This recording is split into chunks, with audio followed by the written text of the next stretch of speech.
Okay, let's unpack this.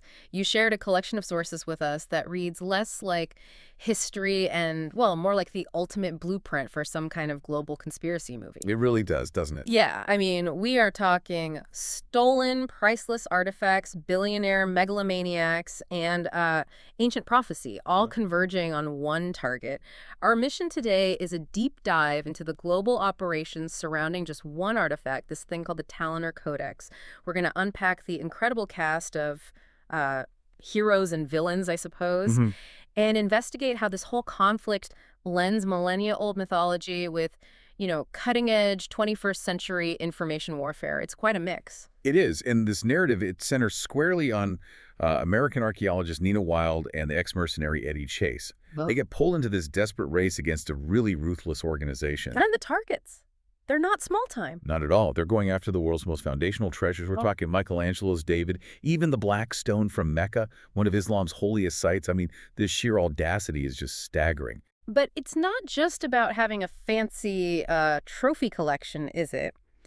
The motivation here feels far more intense. And this is where, you need a bit of context. Exactly. The ultimate goal, it seems rooted in ancient Hindu cosmology, specifically this plot to use texts related to the god Shiva to actually accelerate the destruction of the current era. That's right. The current era in this particular cycle of existence is known as the Kali Yuga. You can think of it as like the age of strife. It's characterized by vice, conflict, the decline of human virtue. Okay. And the mastermind behind all these thefts, Pramesh Khoil, he's the billionaire CEO of the Kexia search engine, he genuinely believes he's destined to, well, clear the path for what comes next. Khoil is deeply motivated by the Shaivite tradition. It's a devotional sect focused really intensely on Shiva's destructive and regenerative power. Right, destruction and creation. Exactly. Yeah. So he sees modern society as irredeemably decadent, just corrupt. Yeah. And he believes that by orchestrating its collapse, he can usher in a new Satyuga, which is like the age of truth or virtue. So he's not just a collector. No, not at all. He sees himself almost as a cosmic janitor, Yeah. Tasked with clearing up the mess of the modern world. And to do this, he employs some operational muscle that is, frankly, frighteningly effective. We've got Urbano Luis Fernandez, a former Spanish special ops guy, but the operative that really jumps out of these sources is Madrakshi Dagdu. Ah, yes. Her. She's described as having this cold, really ugly personality and just total commitment to eliminating witnesses. But wait, hold on. There was this truly cinematic detail we learned about her. Right. Yeah. She has an artificial eye that actually splits open to conceal a length of fine steel garite wire. It's Bond villain level stuff. It is pure grade A operational menace. It almost sounds too theatrical for a global conspiracy, but that's apparently the level of threat our protagonists, Nina and Eddie, are up against. And their primary objective eventually was the Talonor Codex.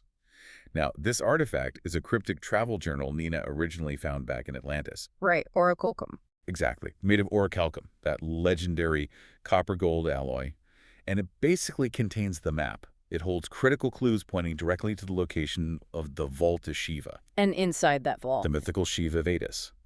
Ancient Hindu chronicles that Khoil sees as his operating manual for the new world he wants to build. And the sources, they really detail the brazen theft of this codex in San Francisco. It sounds like a really rapid, precise operation. Oh, yeah. Calculated distraction outside the Galleria building.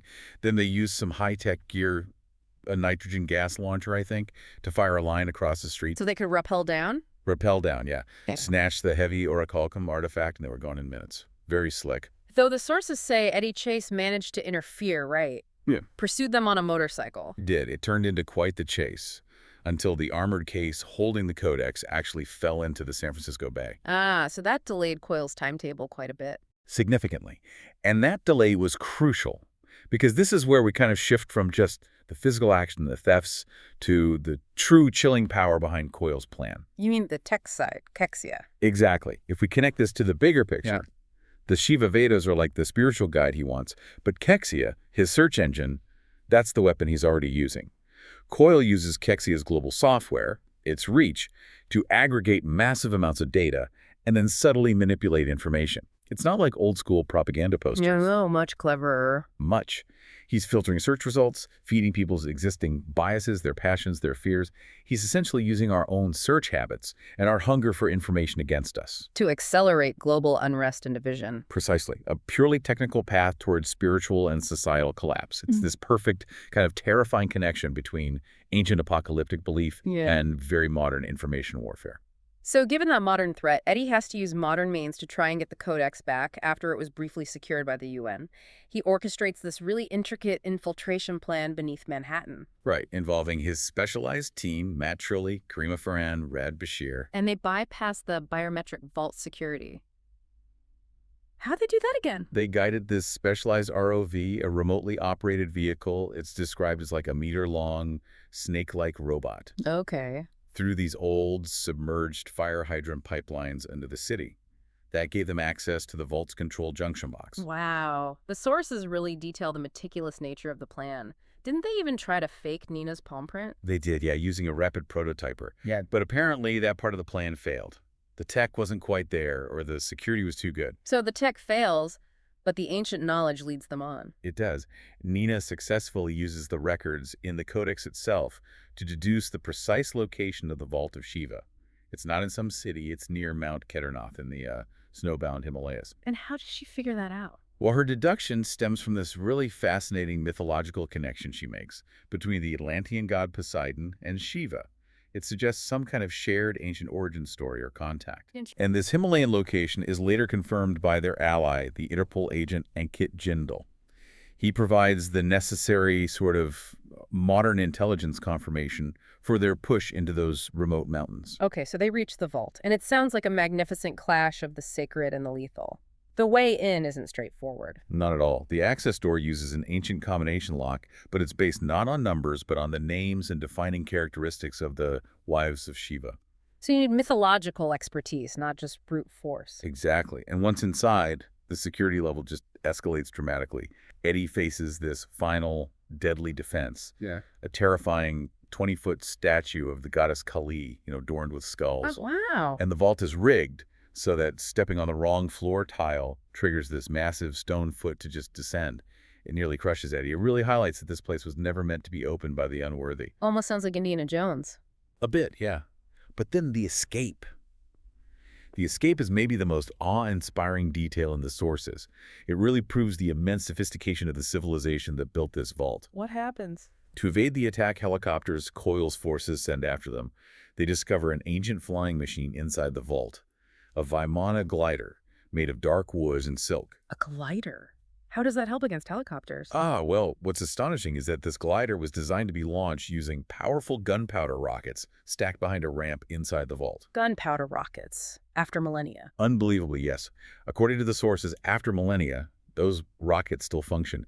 They fired them up, and it launched Nina, Eddie, and the severely wounded Jindal right out of the mountain, allowing them to escape the military ambush. That's incredible. So this trail of global crime, ancient tech, it finally leads to the villain's hideout.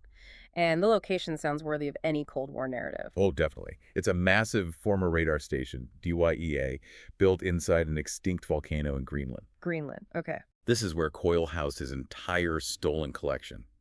Everything. The Black Stone, Michelangelo's David, the Terracotta Warriors. Just sitting in a bunker in Greenland. Pretty much. But this facility wasn't just a museum. It was his ultimate command center, which he called the Infotarium. Described as this 360-degree dome filled with flashing screens, consolidating the world's information flow. Right, controlling the chaos he wanted to unleash. Right. And the sources confirm his final plans centered on the G20 summit. Yes, that was his main strike. While operating from Greenland, he attempted to bomb the summit in Delhi using a stealth drone loaded with explosives. The final act. The final, devastating act. Intended to assassinate world leaders all at once and instantly trigger the global chaos he believed was needed for the Kali Yuga to finally end. Fortunately, they had allies on the inside, right? They did. Mac McCrimmon and Peter Alderley, working for MI6, caused a vital diversion inside the Delhi Palace, where the summit was held. This cleared the way for Interpol agent Ankit Jindal. Remember, he was severely wounded, but despite his leg wound, he managed to rush into the courtyard and successfully evacuate the world leaders. Just in time. Literally seconds to spare before the drone impacted the palace. Incredibly close call. So, the villains. What happens to them back in Greenland? Well, Khoil is defeated, and ultimately he's crushed by a falling projector rig inside his massive infotarium dome. Huh. A symbolic end. A beautifully symbolic death, really.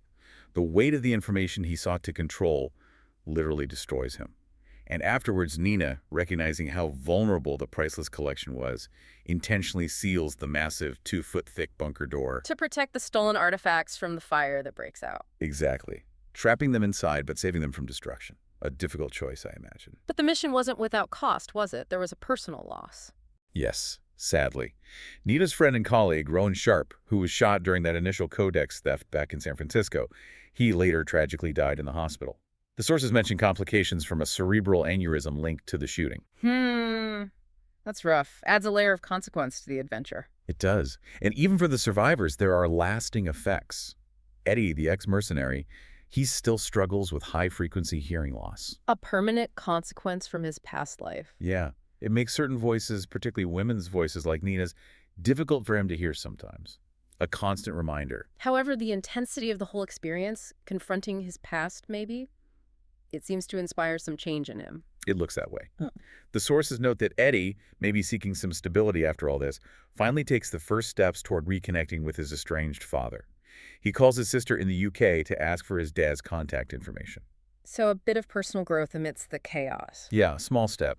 So this deep dive, it really shows a deeply thrilling fictional narrative, obviously, but one that seriously explores how ancient apocalyptic beliefs, Right, like the Kali Yuga cycle. coupled with immense wealth and modern technological control, especially over information, like with Kexia, how that combination can be leveraged to genuinely threaten the geopolitical stability of the entire world. And you have to think about the character who seemingly provided that crucial link between the ancient mysteries and the modern operation. Interpol agent Ankit Jindal. He seemed indispensable, didn't he? Guiding Nina and Eddie to the vault, helping them escape that final confrontation in Greenland. He absolutely did. Ah. Which brings us to this important question that the sources just leave hanging there. It really sets the stage for potentially even more conflict down the line. What's that? We learn in the final pages that Jindal, well, he was secretly working for a shadow organization called the Group all along. Seriously, their ally. Apparently so. His handlers confirm it, and they also confirm they suspect Nina Wilde is on track to find a third sacred figurine. They specifically noted this purple Egyptian artifact that was seen in the Greenland bunker alongside all those other world treasures. A third figurine. Yeah. Like the other two they've encountered. Exactly. Which leaves us with a final thought for you, the listener, to explore. If the ultimate goal for this group was never really the Shiva Vedas, then what is the profound connection between these small, seemingly random artifacts from different cultures? And maybe more importantly, what does this powerful covert group truly intend to unleash next?